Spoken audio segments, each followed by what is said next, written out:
We've been hearing the pandemic is here to stay. People seem to get used to it, though we could be somewhat affected when we saw infected cases going up.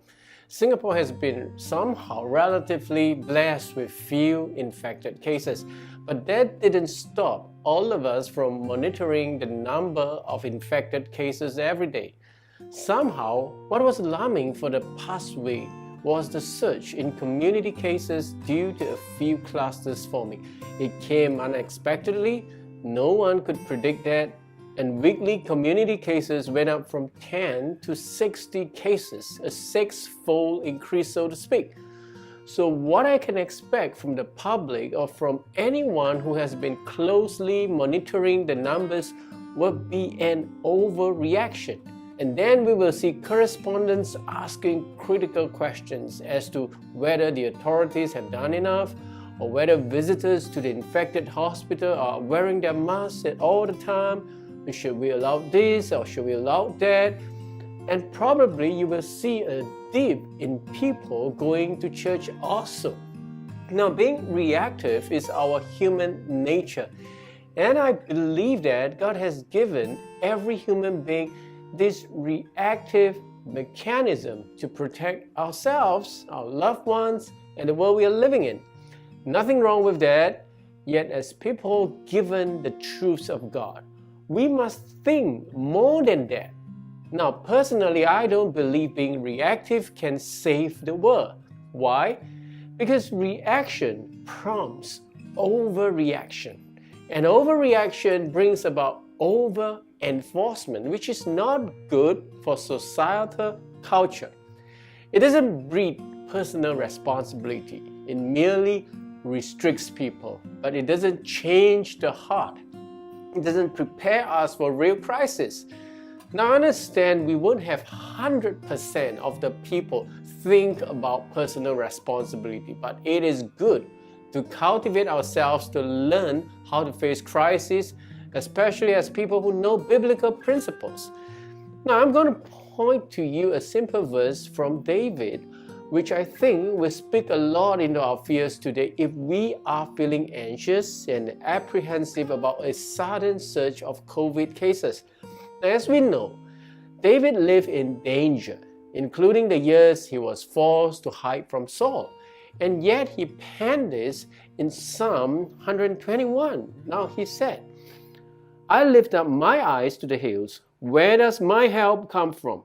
My help comes from the Lord, the maker of heaven and earth. Now, David wasn't just a fictional character. Like us, he was a man with real anxieties. He lived and breathed on the earth just as you and I do today. So it's only common to fear, even if you have done great and courageous things for the Lord, as how David has beaten Goliath. But a new crisis always warrants new fears. Yet the question is, how do we overcome those fears? Honestly, we cannot choose not to fear. Fearing is not a problem of the will, it's the state of the heart. So with the new surge of cases, how should Christians make sense out of it? Now, I love how David approached his fears. He said, I lift my eyes up. To where, my brethren? To where his help comes from, that is God. Now, why is the world not able to overcome fears? Why do men succumb to fear so easily? It is the problem with where they look at the onset of a crisis, whether it is a health crisis, a financial crisis, or interpersonal crisis. Now, we look first into the problem.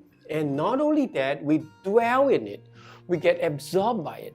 And that is where we will overreact to it. Now, with regard to the surge in COVID cases, let's think for a moment. First, if God is sovereign, God must have ordained it to happen. As what David said, he lifted his eyes to the maker of heaven and earth. That is the God who created and ordained all things.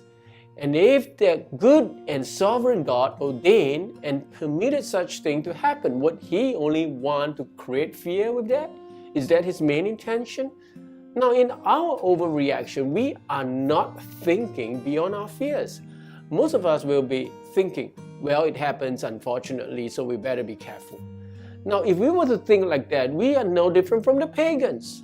It will seem to be believing bad things happen by chance, and we better get our act together now. No, I mean, the world can tell us those kind of content, but we should not think like that. We know that nothing comes to pass without God first allowing it to happen or ordaining it from happening in the first place. So you ask, why did God ordain it? Well, there is so many things God can tell us through this search of cases. I can think of a few right now. First, don't put your hopes in man. Don't put your hope in science. Don't put your hope in the fact that we have relatively low number of COVID cases and then we can be safe. We are safe because of God's grace, not because we have low cases. That's the main message to us. No man, no government, no system can protect us if it's not for God who protect us first. Have we forgotten that in our comfort? Now, this is the time we should remember that. God and His promise is what we should turn to, not to the problem per se. The problem is always there. You know it's there, but it's the greater help we must turn to. Now, by recognizing that will mean true humility. Second, it's important to practice both faith and restraint at the same time. So by practicing faith, it means you keep doing the things you ought to. If I were to put in it in a practical sense, I would say, do not stop going to church at this juncture. Do not use this opportunity to slip back into spiritual slumber as many has gotten used to during this pandemic. Do the spiritual things that you ought to as a Christian. Even as you go to church for worship or cell meetings, do not go with fear. Go with joy and a heart that reveres God. The God that is in you is greater than everything that is outside you. The gathering of the saints is the most sacred activity that should be carried on even as cases search. The presence of God most powerfully, not in your fears, but in your reverence for God. Yet at the same time, practice restraint by being watchful and careful. Watch your hygiene, slightly reduce interactions, avoid crowded places, wear your mask properly. Now, these are things that have been often taught us during this pandemic. Now, we know people let down their guards as situation turns better. It's only human nature.